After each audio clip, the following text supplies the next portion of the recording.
Hey everyone! Now that the dislike button has been removed on YouTube, I can finally make this video.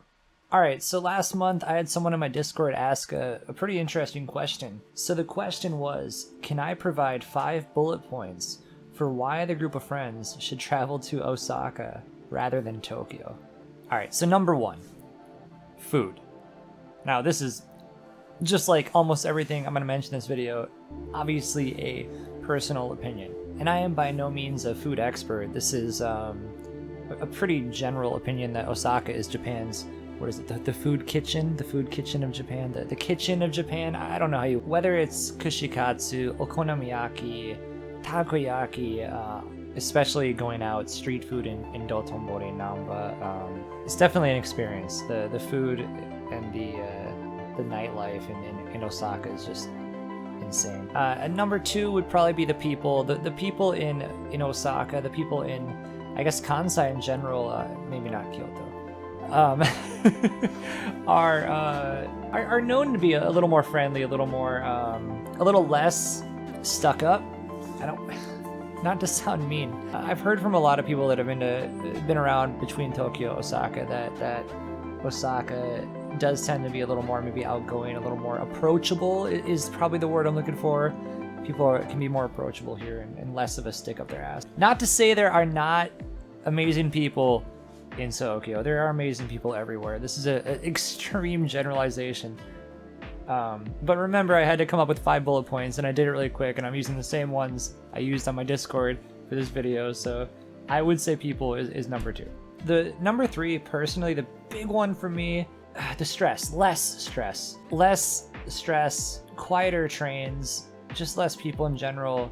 You've probably seen the viral videos of people being shoved onto trains. That's 99% of the time in Tokyo. You do still have busy trains during rush hour. Obviously, the main Mito-Tsuji lines, the big lines are going to be really busy, but especially up near Umeda and all that. But in general, getting around Osaka is so much less stressful. It's so stress-free compared to getting around Tokyo, which kind of brings me into actually the 4th point that I had brought up is Osaka is huge. Osaka is gigantic. Osaka has 2.7 million people living in Osaka in the 2020 census. Now that is compared to the almost 14 million people in Tokyo as of 2021.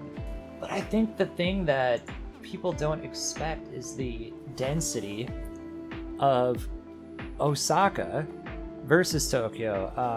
The population density of Tokyo and Osaka is almost the same. Tokyo is literally just larger. It's big. But if you want those big city, those downtown vibes, you do get that here. You 100% do get that in Osaka.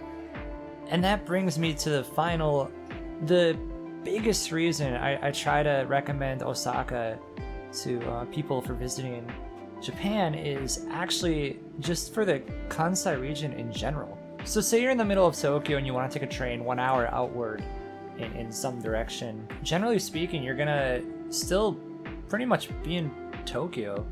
Like, sure, you're gonna be in a suburb of Tokyo. It might not even technically be Tokyo, but if you look at Tokyo on a map, it's just houses and city and stuff forever.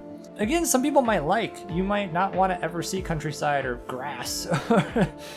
In Osaka, if you're in downtown Osaka, you take a train 1 hour outward, you can literally be in Kobe, Kyoto, Nara, or Wakayama.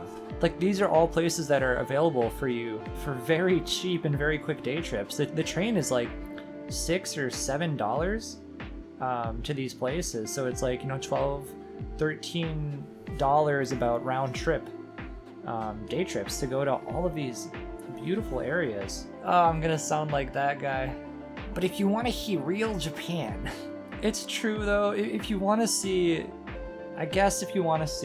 real Japan, I do feel like Kansai is the place to be. Now, I can't end this video without the biggest point of all, actually, which is the counterpoint. And I want to tell you why you will likely be disappointed when you visit Osaka. Chances are, if you found this video, if you're watching it, you subscribe to the internet's stories and videos about Japan, which tend to 98% of the time be about Tokyo. Even within Japan, I mean, all the news articles, everything is always Tokyo, this, Tokyo, that. Almost every crazy thing you see online is gonna be something in Tokyo. Some crazy robot cyberpunk cafe, Tokyo. Crazy themed cafes, mostly Tokyo. We have a lot in Osaka too, but almost all of these articles you see about like weird Japan, all this crazy Japanese stuff you see online, it's pretty much all Tokyo. If you're looking forward to a Japan trip based on the internet and based on some crazy vending machines selling, I don't even know, you'll probably be let down when you realize almost everything you've seen on the internet is just Tokyo, because the internet is obsessed with Tokyo. So I guess at the end of the day, the question really boils down to, do you want to see everything you can already see on the internet, everything you've seen on the internet? Do you want to go see all this, or do you want to see Japan?